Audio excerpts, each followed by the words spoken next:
Welcome to Full Scope, a podcast designed to analyze the games that we love, the headlines and music, and the movies we can't forget.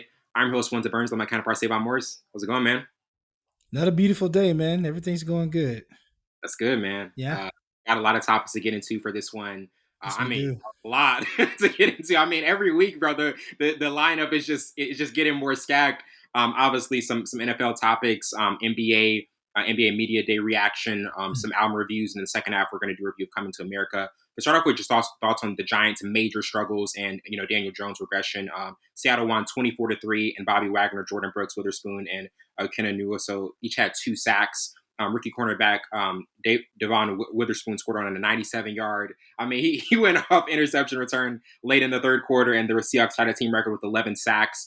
What were your thoughts on the Seahawks' performance, their dominant defense, and also the major issues that we're seeing with the Giants? Because this is really one of those points in the season where we're seeing that everything that's happening with them, with not having Saquon Barkley, Yes. he really is the cornerstone of what they do. And when you don't have him, things are just not going to operate the same. You said it there. Saquon Barkley not being in the lineup. And we're not just saying that for the running game. If you watched our podcast, and I always say running game helps out.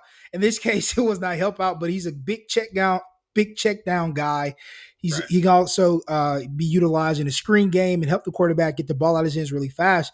But just starting with the Seahawks defense, I think they understand why they were so good and why they were in those Super Bowls and won the Super Bowl in the sit that they had when they had Marshawn and Russell Wilson and all those guys. The defense was really, really good. Front seven, the Legion of Boom, we already know about those guys. That's what identity they're trying to get back. That Legion of Boom, good guys on the outside, safeties, guys like Earl Thomas. They have that have that sense in the secondary, and the front seven look really good. Yes, it's against a battered New York Giants team, but they've been playing good football. And Devin Witherspoon, Pensacola native, has finally introduced himself. Pensacola in the house. Pensacola in the house. Roy Jones would always say. But this defense looked really good. Now, let's get down to the woes of this Giants team. I'm still against Daniel Jones being drafted. He only had I wouldn't call him. You call it a successful year at Duke. Got drafted. He was a successor to Eli Manning, and even coming in, even the offensive line wasn't as bad. They answered a lot of questions at the offensive line. They draft Neal. They move. They get some veteran guys, but it's not all his fault this year. I think the last 2 years, we've seen him not be able to go through progressions, not be comfortable in the pocket, not be able to go downfield and take it over top with Shepard or Sterling, all those guys, right? Mm-hmm. So this year, this offensive line is so bad. It's awful. That he has nowhere to go but to the ground. Yeah. And that's the sad part. It is not like they're a bad team. But if you can't block anybody, your quarterback can't do anything. I don't even understand how he had 200 yards passing, right? When I looked at that stat, I was like, that happened? I was like, wait. And Gino only had 100 yards and he has a better offense. Like, this is insane, right? So that was one of the biggest takeaways. He can't throw the ball. He had 2 interceptions but you can't blame him for those. Well, yes, you can. The one on the goal line to Devin Witherspoon, oh my goodness, that was ill-advised throw. He had 2 guys. And then they were not spread out enough. I think it was the wide receivers ran similar routes close to in proximity. You don't throw that. You eat that or you throw that away. You're on a 5-yard line. That had Peyton Manning leaning back. He was like, don't throw. Why did you throw that? Peyton was like, there's so much I want to say right now. I'm just not going to say it on national television. But it is defense. When you're offensive line and you're running for your life, you can't set. You're just trying to make something happen. Those type of throws are going to be going to happen. So this offensive line has to be better. Even Neal, their previous first-round draft pick from Alabama, has looked so terrible. They don't have any. They don't have nothing. As a former offensive lineman, watching them play is like pulling teeth. If I had hair, I would tear my hair out like Homer Simpson. But in this case, I don't have a head of hair. So I already cut my beard, so I can't pull my beard. So fresh cut. Yeah, yes, sir. So I don't blame all of the offensive woes on Daniel Jones. It's the offensive line and your top running back, Saquon Barkley, is not Yeah. there to make big plays. And then the wide receivers can't make big plays. They've been banged up. Darren Waller has been banged up. There's a lot of things going on, and you can't get it to one of the number one your draft pick and wide receiver from Tennessee because you don't have time to throw. So there's a lot of things going on with the offensive line, and that's the number Yeah. one reason why this offense is not progressing as they should. Mm. Yeah, absolutely. And now getting to the Bills dominating the Dolphins this past Sunday. Buffalo won 48-20, and Josh Allen threw 4 TD passes. Buffalo held Miami to 3 of 10 on third down and over 3 on fourth down. And it's interesting because we've mentioned in the last episode about how Josh Allen and Buffalo, they're looking more like themselves in the past few weeks, and this was a very dominant performance for them offensively. Yes. And some people, the early contenders for MVP, Christian McCaffrey's been put in there. Some people are putting Josh Allen in there. What did you think about this win for them, and also, how Josh Allen is performing, and the kind of the regression of this week that we saw from Miami? Just pump your brakes, okay? With Allen, because it's only fifth game of the season. This is 6th week this week. We've seen him be able to settle down and play like he did his rookie season and his sophomore season. But then he loves to play hero ball.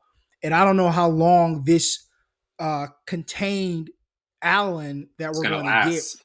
is going to Yeah. last, because eventually they're going to get down behind, because that defense can give up points. And we've Hmm. seen them give up points. And that secondary, sometimes are in la la land. So their defense can give up points. They're pretty Right. good in the run defense. But then once he gets behind, he's going to go and revert back to be playing hero ball and try to make a play, force a throw, try to throw some people open. So I would just pump the brakes, because we saw that the first 2 games. Obviously, he gave somebody his incentives in his first game, 3 interceptions, $250,000. So I love to say, be patient and wait for Yeah. those moments. If he's contains himself and not play hero ball, yeah, for sure, he's playing Definitely. lights out, and we know he can do so. But right now, I wouldn't say that. Gotta prove it. Gotta prove it. Yeah, It gotta has, prove it. has to take time to prove it. And now getting to CJ Stroud's impressive rookie year in Texas win versus the Steelers. Houston won 30-6 at home, and Stroud threw for 306 yards. He also has thrown for the second most yards by a rookie through his first 4 games in NFL history. And I don't think we've mentioned CJ Stroud at all so far this season, but man, he has been just so impressive, playing at an astonishing level. And really, there was doubt about him in the NFL draft. Some people were saying, "Hey, like, Yeah, don't pick CJ Stroud. Let him pass by." And now he's really looking like an outlier in so many aspects of past Ohio State quarterbacks. I was talking to an Ohio State fan, and they said, "Man, we've never really had a quarterback that can translate to the NFL." And CJ Stroud looks like maybe one of the few ones that can do that. What are your thoughts on how he's played so far, and also the Texas win over the Steelers? yeah, I think it's slowing down for him a little bit. I think we Yeah, already know he can make the throws. It was one throw he, my goodness, to Collins. No, not yeah, it was to Collins, yeah, and it was put on the spot. We know he has the accuracy if given the time. I think the offense, he's starting to trust the offensive line. The offensive line is starting to play a little bit better. Now they can open up the playbook. Now it's slowing down a little bit. He had a phenomenal game, 2 touchdowns. He looked poised. He was making the right throws, and he wasn't playing hero ball. A that's the lot of key. rookies, yeah, and a lot of veterans and rookies love to play hero ball when things are not going well. They're behind the sticks. But what I loved about them, 14 first downs, six for 14 from third down conversion. Really play ahead of the sticks, not behind the sticks. And what I mean by that, like third down and 10, third down and 11, third down and 12, those are behind the sticks. When the running game's working, and when he's taking what the defense gives him, he's not behind the sticks. The playbook opens up a little bit more. Yeah, So I love that DeMarco Ryans is giving him that confidence. Hey, this is your football team. Go make it happen. And they beat a pretty good Steelers defense. yeah. The Steelers, they don't get really beaten like that. It's kind of rare to see that happen. So I mean, that was a very impressive win to be able to do that. Right. And now getting into Christian McCaffrey's MVP caliber season so far, the 49ers beat Arizona 35-16 at home. McCaffrey scored 4 TDs. He also gained 177 yards from scrimmage, scoring on 3 runs and 1 catch. I don't know what that face means, but I'm interested to see what you. But bro, McCaffrey is so versatile. He can do so many different things, man. He's just like that. That how we say in the NBA about Swiss Army knife type players. That man, like they're just positionless. Like there's so many different things they can function. So many different things they can accomplish. He's able to do that. Christian McCaffrey, he is just one of the most talented players in the league. Period. What has stood out to you so far about him, and also what the 49ers have been able to do? There's nothing new. We always know what the 49ers are going to do.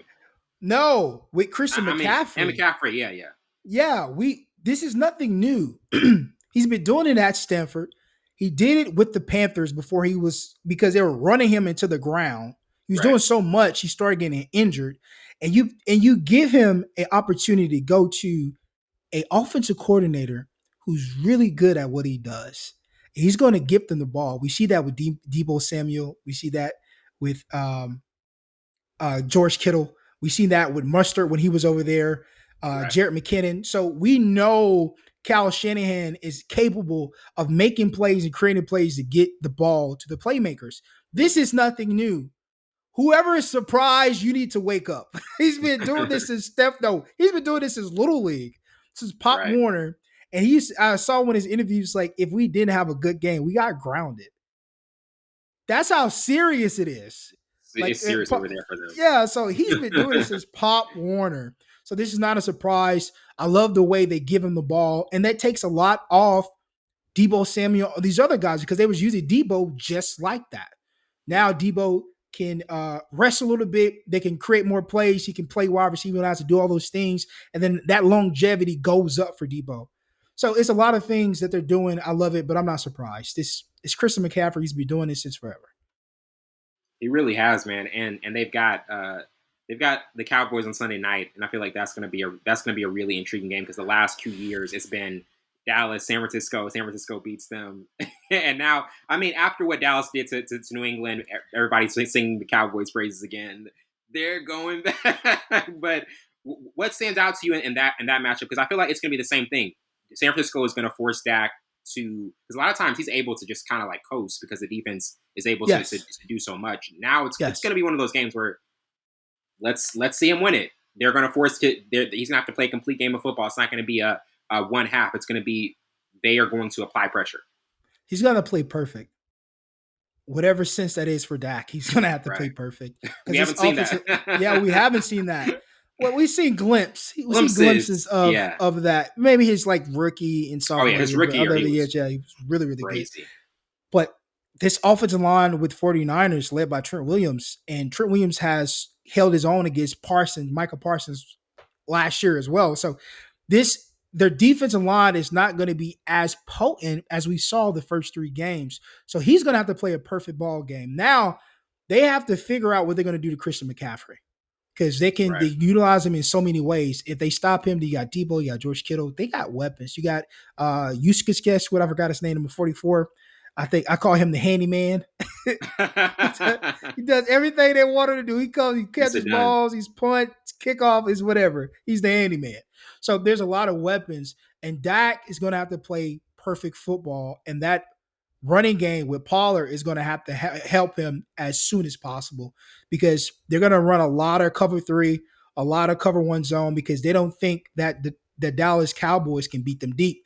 CeeDee Lamb is big, these short intermediate routes. So they're going to play a lot of zone up front, and they're going to blitz Dak a lot, I believe. And I think they can get to him. And you already know they got these guys coming off the edge. One is a Bosa. So any last name with Bosa, he's coming after the quarterback.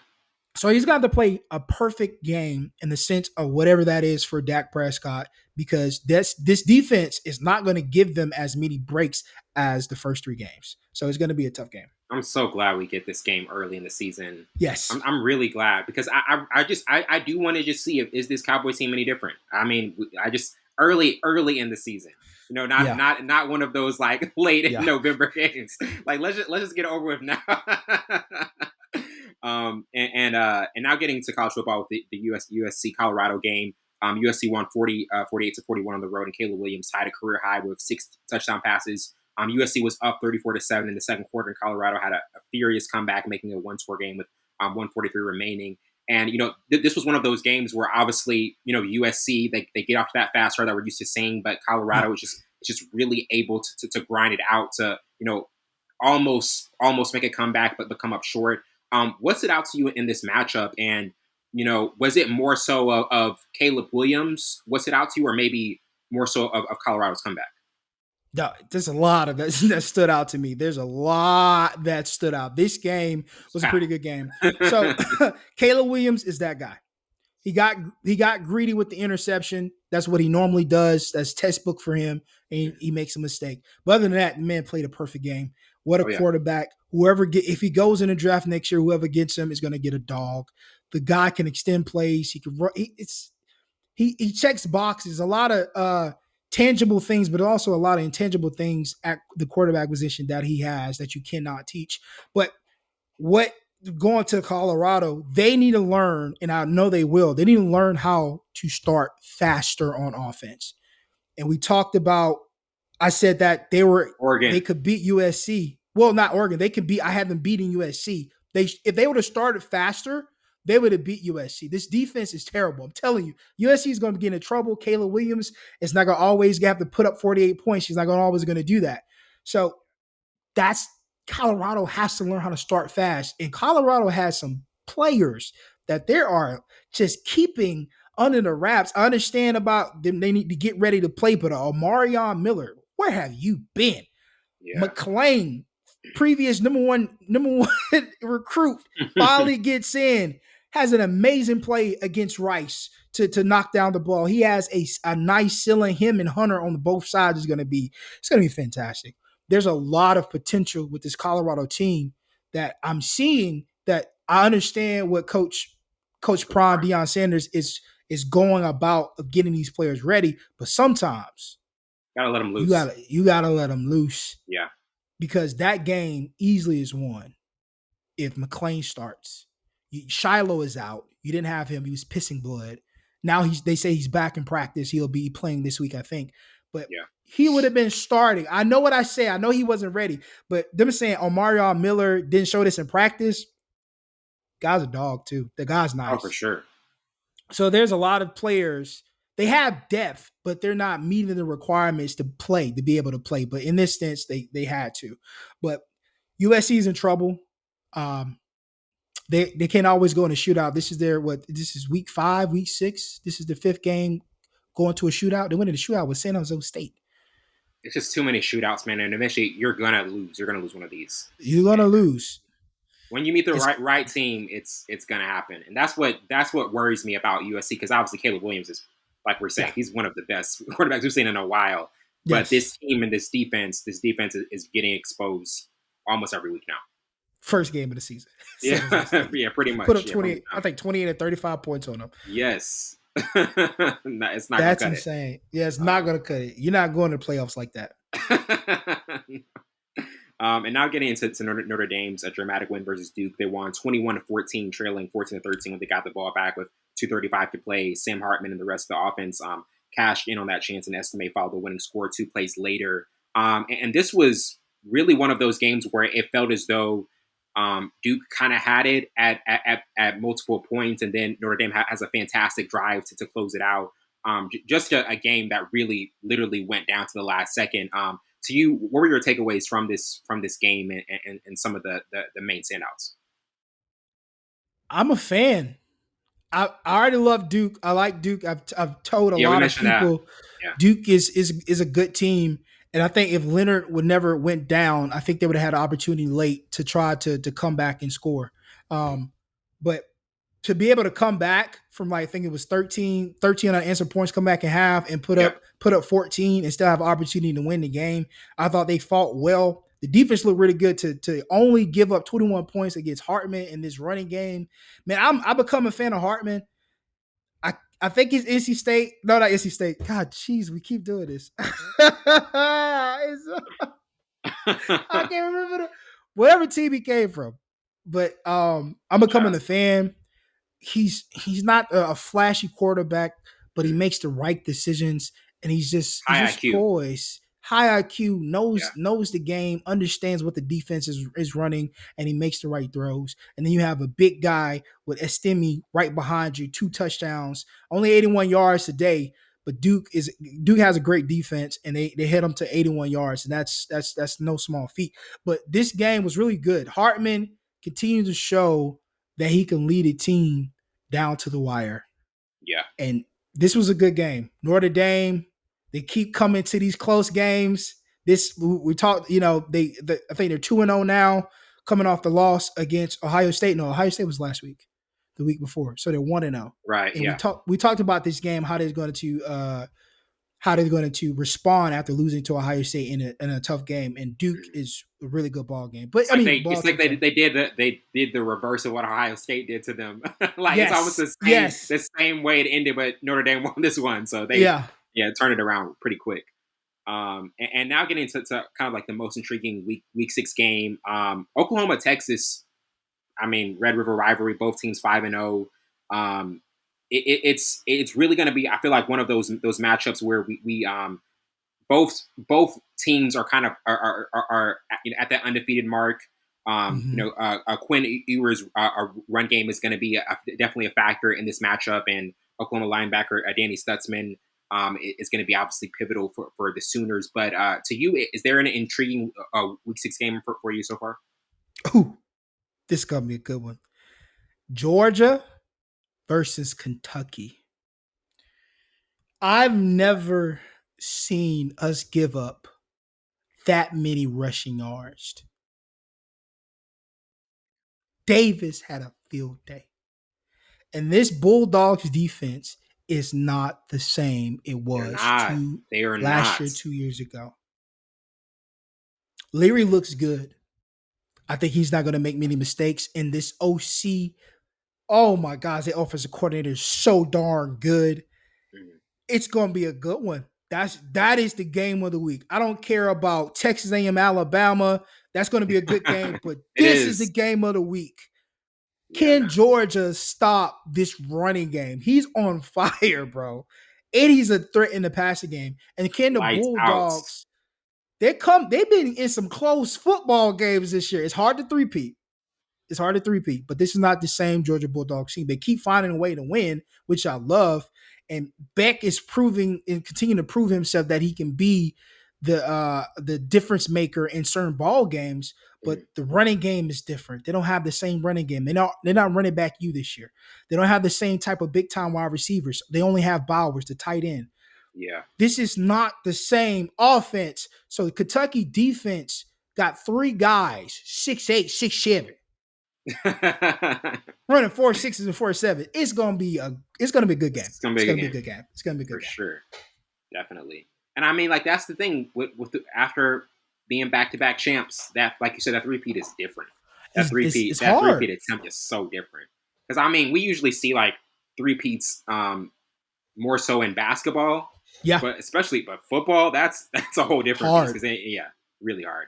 And now getting into boxing with Canelo's unanimous win versus Jermell Charlo. This was... Bro, this was quick, easy work for Mr. Canelo Alvarez. He dominated Charlo to retain the undisputed title for Charlo in round 7 with an overhand right. And this was also the second knockdown of Charlo's career. But this, from the jump, man, like Canelo just, like we mentioned, we felt as though he was going to be the superior fighter. He was. And what Charlo had to do, I mean, getting to that, going up to the 2 weight classes, that's a bear. And if Crawford wants to do the same thing, I feel like that's what some people are hesitant. I think Roy Jones said he wants Crawford. He hears the rumblings of Crawford Canelo, and he's like, I want to see him fight somebody else before he just goes up 2 weights to try to fight Canelo. I want to see him like get comfortable if he wants to actually do that and not just like go for the biggest challenger. To you, what were your thoughts of this fight overall? Because I think Canelo, we say Canelo's getting older, but he's still can put together top-notch performances. Yeah. So we already knew this was going to happen. We said this last week. Wasn't eventful. Yeah, it wasn't. Unanimous decision. Knew he was going to knock him out. Canelo's not a big, knockout guy. Yeah, he knocked him down, but he's not going to like knock him out. He never had that type of power anymore. I would say that. Anymore. Yeah. But pressure fight him. He was countering him. He was doing everything that Canelo does. He didn't have to adjust really to do much. I think he won every single round. Oh my Um, every single round. He looked good. But I love his speech. Like, I'm ready for anybody. Put me anybody in the ring. I think that really gave him the confidence. Like, I'm still I'm older, that guy. but I'm still that guy. If you wanna fight me, I'm not moving down or moving up. But you come to me and I'm gonna show you. I think that would be a great fight. I do think what Roy Jones said about Bud not going up that fast. Wait, Smart. knockout wash Spence again. Spence. Man, Knock him out again. Spence, I'm so sorry, man. Like we all knew about you. We all knew about you. We could say your name so easily, and then like we just forgot. We just got set with Crawford.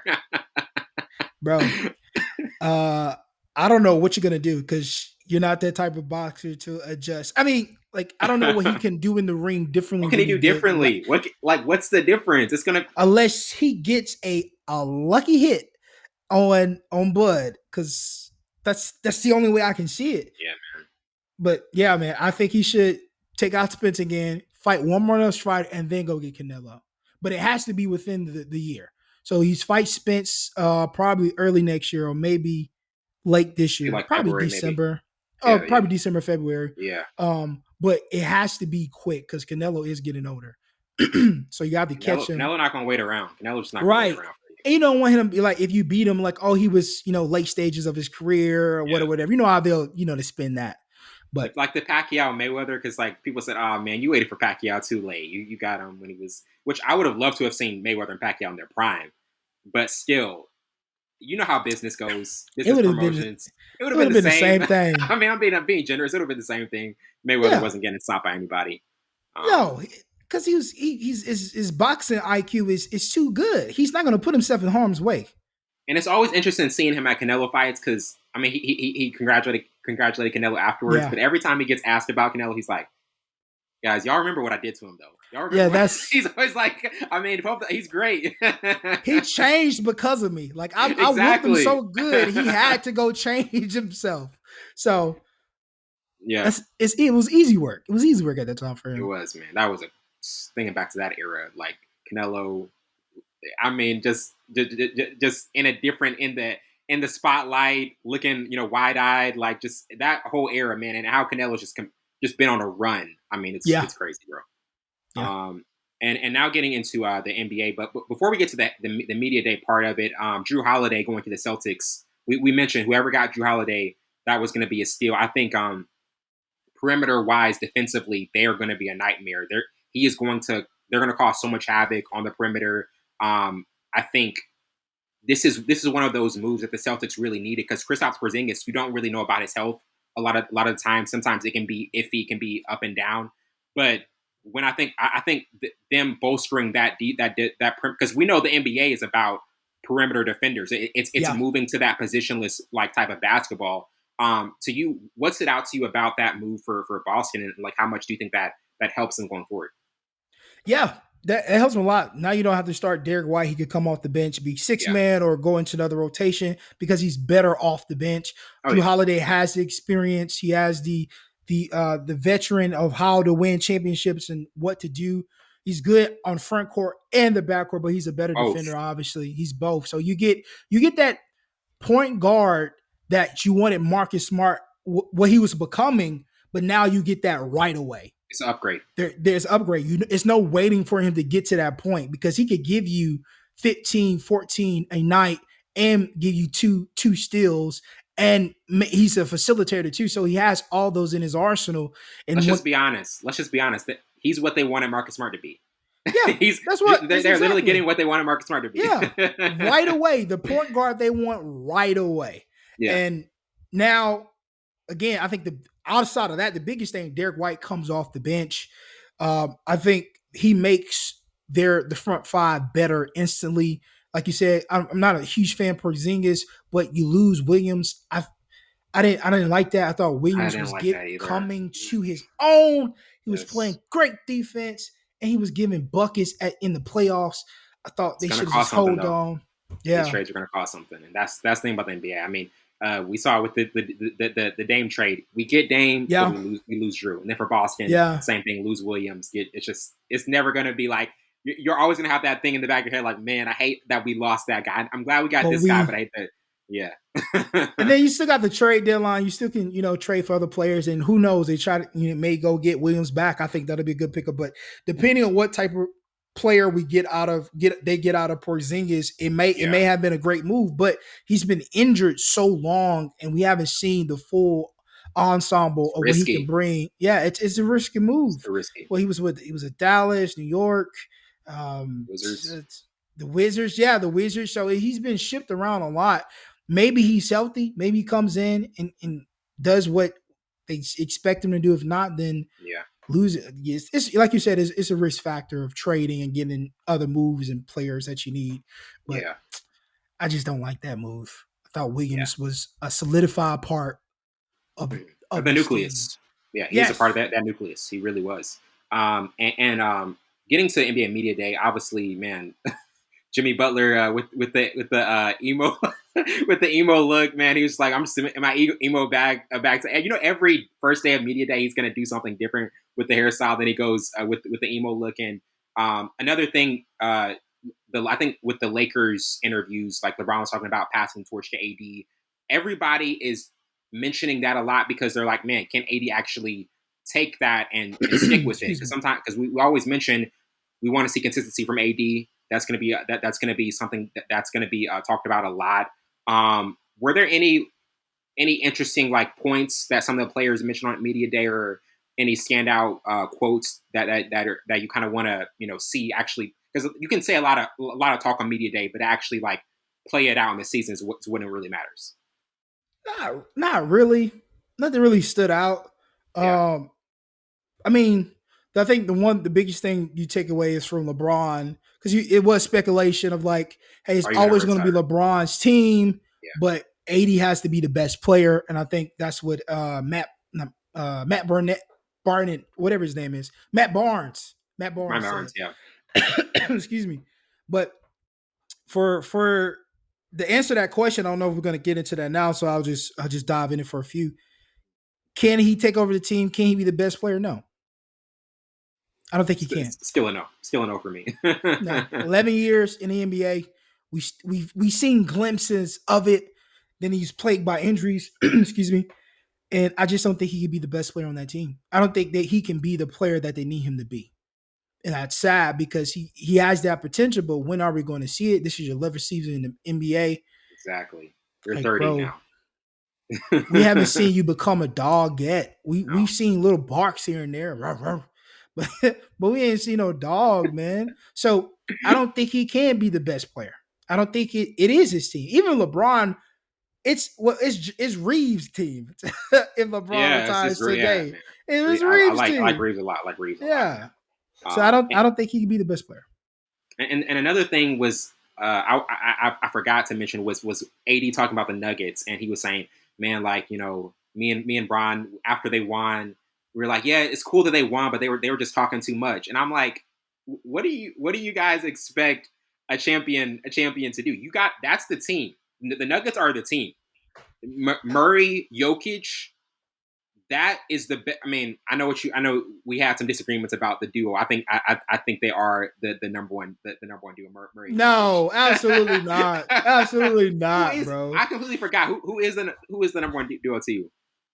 I can't. You can't put me on a spot like that. I don't have time to prepare. You can't do that. We taltalked about it though. That's what I was saying. We had a heated discussion about it. But I, like, do you feel as though, like, looking at the West, because I know I was going to mention like what team has the most to prove. I feel like the Nuggets, they're trying to show like, hey, like, we are legitimate. We just aren't a 1 year a one hit wonder. We can do this multiple times. Like, do you feel like Denver's going to come in with feeling as though they have a lot to prove? Because obviously teams like that want to repeat, but there's going to be a target on their back now. I don't think it's so much that they have to prove because the NBA champions. Yeah. We don't ask the Golden State Warriors, do they have anything to prove? We didn't ask Milwaukee if they didn't have anything to prove the next year. So I think for them, they don't have to anything to prove because they already won. They're the NBA champions. Somebody has to dethrone them.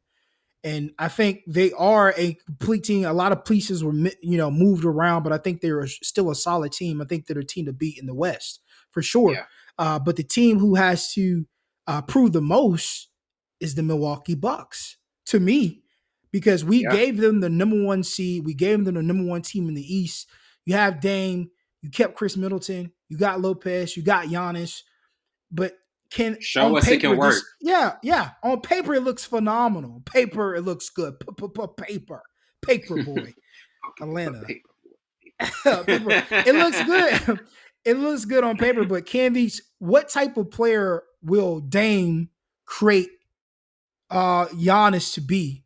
Because sometimes Giannis brings the ball down the court. Dame is the type of guy who wants the ball in his hands majority of the time and to take the last minute shots. Will Giannis be a full on team player? Are they going to switch up plays for this? What would this team look like? Because everybody is excited about the caliber of players on this team, but what would it actually look like? Can these guys come together and actually play real basketball? Can Chris Middleton be healthy? Did Giannis improve on his 3-point shot? Like, it's a lot of still unanswered questions. We still give them number one, but they have to prove themselves. They have to prove, and Joel Embiid said like, oh, they still got to beat us. Oh yeah, okay. Yeah. That's another thing. Joel Embiid, he was talking a lot about. I mean, Philly is man. Philly really is a mess now because it's one of those things where everybody's talking about, man, Embiid, you might as well demand a trade at this point. We all know it's not going to work in Philly. But like, what other team would you want to see? Like, if it was able to happen at some point in the season, would you want to see Embiid on? No, stay with Philly. They love him. Bro. They cater to him. He's gonna be like Kobe. Eventually he'll get one, or they're gonna eventually put some piece around for him to get one. I don't think any other team will cater to him like Philly does. You put him in any other organization, even the New York Knicks, he wouldn't fit. Brooklyn, he wouldn't fit. Toronto, I don't think he would fit. Golden State, that's a terrible idea. Yes, I hope and pray. That would be a abomination, bro. Put it out there. See how my eyes just get no. I don't think they want that headache because Joel Embiid, the type of player he is fit for Philly. He's not going to be that same player with Steph, Clay, KD. KD was the guy. They stepped back for him. Yeah, they stepped back for him. They're not going to do that for Joel Embiid. Yeah, the last time the process things actually looked great for Philly was when Jimmy Butler was there. That year that was like the closest. I feel like the closest they got because they were, so close to getting to the finals. Getting to the Eastern Conference Finals and then possibly the finals. But that was when they were at their peak, I think. Yeah, they did. I like the Tobias Harris move. I love the Covington move. I love the moves they did in those in the years, but I didn't like the James Harden move. I knew that was going to work. When they got rid of Jimmy, I thought that was terrible. Like, that's not, no. You should have kept Jimmy. Tobias